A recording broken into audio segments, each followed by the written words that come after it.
Então, pessoal, que forças vocês conseguem imaginar que estão envolvidas aqui?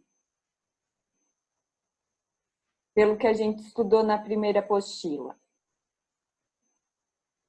Hein? Gravidade. Gravidade. E qual é a força que a gravidade causa na gente? Força peso. Massa vezes gravidade. E qual vai ser a força que não vai deixar o cara dar de cara no chão, literalmente? A corda que está segurando, né?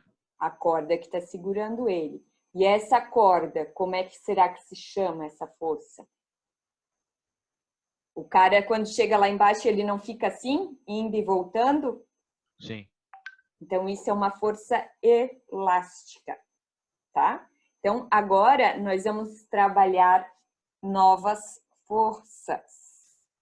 Então, vou explicar direitinho para vocês esse negócio do bungee jumping. Depois eu vou falar das forças que nós vamos trabalhar. Nós vamos trabalhar com forças específicas. Vamos iniciar com a força peso, mas vamos trabalhar com várias outras, tá? E daí, mais no final, eu vou falar o que é importante vocês revisarem para a próxima aula da apostila. Tá? Então, vamos iniciar a unidade 3, que fala das principais forças da mecânica e aplicação das leis de Newton. Então, sempre que a gente falar de força, a gente vai estar falando lá daquelas 3 leis que a gente viu, tá? Que toda força tem uma reação, que força é igual a massa vezes aceleração, sobre a inércia, tá? Então, a gente vai continuar com aqueles conceitos. Não dá para esquecer o que a gente viu até agora. Então, aqui, a gente tem o bungee jumping. Até esse simulador do bungee jumping está lá nos conteúdos do próximo volume de vocês, tá? Eu peguei esses videozinhos de lá. Essas imagens de lá, que é um videozinho, na verdade. Então, primeiro, nós temos aqui o carinha, que ele vai saltar de bungee jump. Então, no momento que ele salta, que forças que estão envolvidas aqui? Se a gente desprezar a força da gravidade. A da gravidade, que vai ser a força-peso. E quando ele chegar lá embaixo, vai zerar, não vai? Porque ele vai começar a subir e descer até parar. Então, lembra que lá na velocidade, quando atingia o ponto máximo, zerava e voltava? Aqui é a mesma coisa. Então, aqui embaixo, a força resultante é 0. Daí ele sobe, por causa que a força elástica fica maior que a força peso, e desce, sobe e desce. Então, ó as forças envolvidas. Força resultante é igual a força peso. Força resultante é 0, porque ele chega e volta. E aqui a força elástica é maior que a força peso. Então, a força resultante vai ser a diferença entre a força elástica e a força peso. Então, aqui nós já estamos vendo duas forças diferentes, a peso e a elástica. Nós vamos estudar cada uma separadamente. Então, vamos lá. Então, esse mapa conceitual, a professora pegou lá do livro de atividades de vocês. Então, a gente vai estudar forças. Então, a gente vai ter forças provocadas pelo campo e pelo contato. O que eu quero dizer quando eu falo campo? É a gravidade. Então, em cada planeta, nós temos um peso diferente. Por quê? Porque cada planeta tem sua respectiva gravidade, porque a força peso, que é a primeira que a gente vai estudar, nada mais é do que massa vezes gravidade. Então, a força peso, ela depende da massa do objeto ou da pessoa e da gravidade do planeta. Se a gente trabalhar só na Terra, que é o que a gente comumente trabalha nas questões da apostila, a gente arredonda para 10 metros por segundo ao quadrado, porque a gravidade nada mais é do que uma aceleração. Que aceleração que é essa? É a aceleração... Ah, não tá aqui. Deixa eu tirar aqui. É a aceleração que a Terra causa puxando o objeto. Então, cada planeta tem a sua respectiva gravidade e ela atrai os corpos. Por isso que a gente não sai por aí voando, porque a gente tem a força da gravidade, que gera uma força para baixo, para o centro da Terra, tá? Então, essa é a primeira força que a gente vai trabalhar. Então, a força-peso, que a gente representa por P maiúsculo, vai ser massa vezes gravidade, que vai dar em newtons. Então, a massa a gente usa em quilos e a gravidade em metros por segundo ao quadrado. Então, continuando. Ali nesse quadrinho laranja, da apostila de vocês também, está escrito módulo, direção e sentido. Então, quer dizer que peso é uma força vetorial. Lembra o quanto eu frisei que era importante vetores? Porque nós vamos continuar trabalhando com isso, tá? Então, o módulo é a quantidade que a gente vai ter de peso, ou seja, massa vezes gravidade, é o número. A direção da linha que nos une, que une os centros de massa do corpo e do astro. Então, o corpo, a gente usa M minúsculo, e o astro, que nesse caso é a Terra, é o M maiúsculo. De forma simplificada, costuma-se dizer que a direção da força-peso é vertical. Então, o nosso peso é para baixo, certo? Sentido, para o centro do astro. De forma simplificada, costuma-se dizer que o sentido da força-peso é para baixo. Então, é vertical para baixo, tá? E ainda dentro da gravidade, tem as leis de Kepler e da gravitação universal de Isaac Newton. O que que quer dizer? Quer dizer que os corpos se atraem. Então, ali primeiro eles estão falando, na apostila, que os planetas, eles giram em torno do Sol, eles fazem uma elipse, ou seja, não é um ciclo. Estava falando da força-peso e falamos do campo gravitacional. Então, a gente tem a situação assim, o M maiúsculo é como se fosse o astro, e o M minúsculo é como se fosse o objeto. E eles vão se atrair, como se fosse dois ímãs, um polo negativo e um positivo, tá? E como que vai ser essa força de atração? Ela vai levar em consideração a massa dos dois, tanto do objeto, que é o Mzinho, quanto do astro, que é o Mzão. Uma constante, que é esse G maiúsculo aqui, é uma constante, que geralmente vai ser dada no enunciado. E nós vamos ter a distância ao quadrado. Então, a distância do centro de um objeto até o centro do outro. Então, essa distância vai interferir. Quanto maior a distância, menor é essa força, certo? E quanto maior as massas, maior vai ser essa força. Quanto maior o objeto, maior a massa, maior a força, tá? Então, nós vamos aplicar essa fórmula. A de peso é a primeira fórmula. Segunda fórmula que nós temos é essa da força gravitacional. Mas essa nós vamos usar só nesse início. Depois nós vamos continuar usando bastante a fórmula de força-peso, tá? Então, dentro da força-campo, a gente só tem força-peso. que é a força gravitacional, que muitos falaram aí.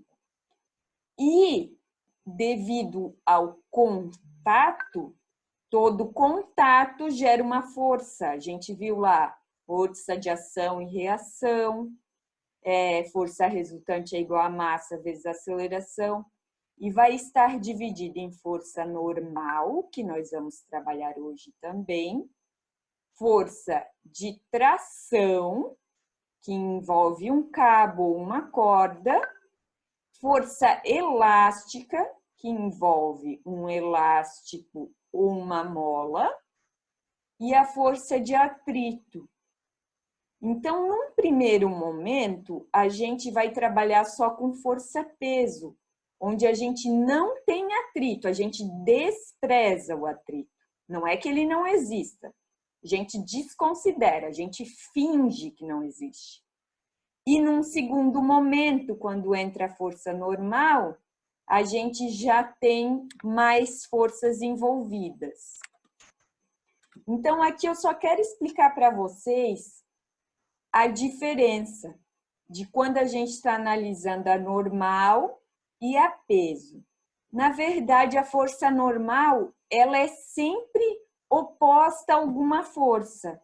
Então, a partir de um contato, nós vamos ter uma força, certo? Então, toda força de reação desse contato, que resulta desse contato, a gente chama de força normal. Mas isso nós vamos ver melhor a aula que vem, tá? Só estou introduzindo um geral para vocês. Qual que vai ser a força de tração dos cabos? Um cabo puxando vai fazer uma força de tração no objeto. Força elástica, mesma situação, só que um elástico e uma mola. E a força de atrito, a gente pode falar da força de arrasto. Por exemplo, o atrito entre o pneu de um carro e o asfalto gera uma força contrária ao movimento do carro, certo? Então, quanto maior o atrito, menor é a velocidade do carro que ele sobe. Mais força ele tem que fazer para andar, certo? Então, por isso que a gente tem aquela situação de os pneus dos carros estarem sempre calibrados, porque gera menos pressão de contato entre o asfalto e o pneu, menor o contato, menor o atrito, certo? Então, tá tudo relacionado na física. Então, o que a gente vai ter que cuidar? Com as unidades de medida e quais forças estão envolvidas.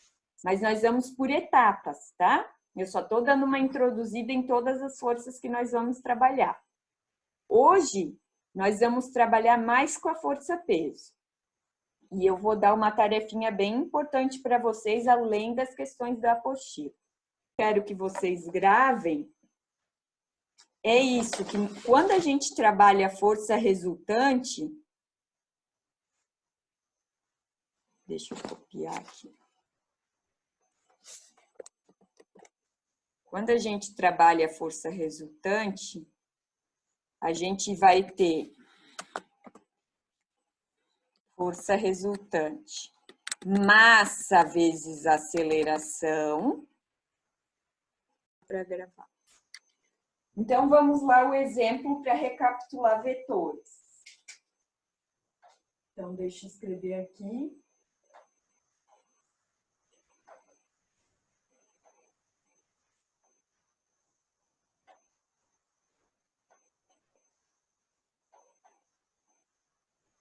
Eu preciso que vocês revisem isso, tá? É de extrema importância. Uma pessoa puxa uma mala de rodinhas com uma força de 50 newtons. Então, ele puxa a mala com uma força de 50 newtons. Aqui está a mão da pessoa puxando a mala e aqui está a mala. Não é muito bom isso, tá? Então, ali está puxando. E diz assim: considerando o ângulo formado com a vertical seja de aproximadamente 30 graus. Então, o ângulo com a vertical é 30 graus. Certo? Determine as componentes horizontal e vertical da força. Então, nós vamos ter que decompor essas forças quando elas estão inclinadas. Então, essa força F... Ô, professora, Oi. aqueles 30 graus ali não era para ser na mão do homem? Fazendo um ângulo de 30 graus com a vertical? Considerando que o ângulo formado com a vertical seja de... é aqui. Desculpa, uma vertical. Obrigada.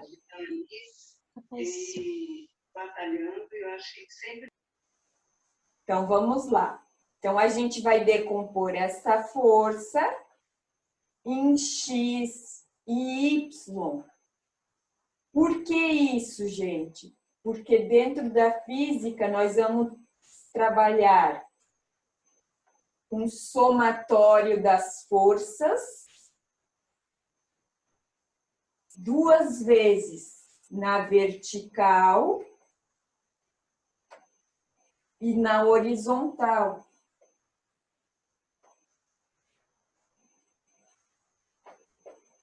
Se o objeto só se move para frente ou para trás, então aqui a gente já sabe que é zero, ou seja, a força-peso vai ser igual à força normal. Não tem mais ninguém interagindo. E daí a gente se preocupa com a horizontal. Então, nós precisamos de Fx. Então, esse ângulo aqui é 30 graus. Aqui é 90, aqui é 60. Isso porque eu sei que a soma dos ângulos de um triângulo é 180. Se esse aqui vai ser 60, esse aqui também vai ser 30. E daí entra o esqueminha de seno e cosseno, ou sem ângulo com ângulo, que eu ensinei para vocês. Aqui, quem que vai estar com um ângulo de 30 graus? FY? FY, então vai ser seno ou cosseno? Com ângulo, Cosseno. cosseno. Então, a força Y vai ser vezes de cosseno de 30. Mas aquele ali não é o cateto adjacente? Esse aqui, ó, é o mesmo que esse aqui. Sim. Ah, ele quer saber a força Y. Mas se eu não dá para descobrir a força Ele é do mas outro lado? ele é o cateto adjacente do 30 graus. Só que à toa. Cosseno. Então não seria o seno? Não. Não, ó. Só Ah, é verdade, verdade. à toa. Confundi. Cosseno é adjacente sobre hipotenusa. Então, Gravem isso, pessoal. Principalmente aqueles que pensam no vestibular. Ajuda muito. E depois que entra na cabeça, isso aqui não sai nunca mais. Igual esse negócio de com ângulo cosseno, sem ângulo seno. Eu aprendi isso lá no colégio, eu ainda lembro até hoje. Sempre que a gente vai trabalhar com a decomposição. Porque sim, é difícil essa parte, tá? Não é só para vocês. Todo mundo acha difícil. Acho eu, né? Eu também acho e bastante gente tem dificuldade. Então, eu preciso que vocês... Eu mandei uma videoaula sobre vetores e vocês têm a apostila do primeiro bimestre, tá? Pessoal, daquele slide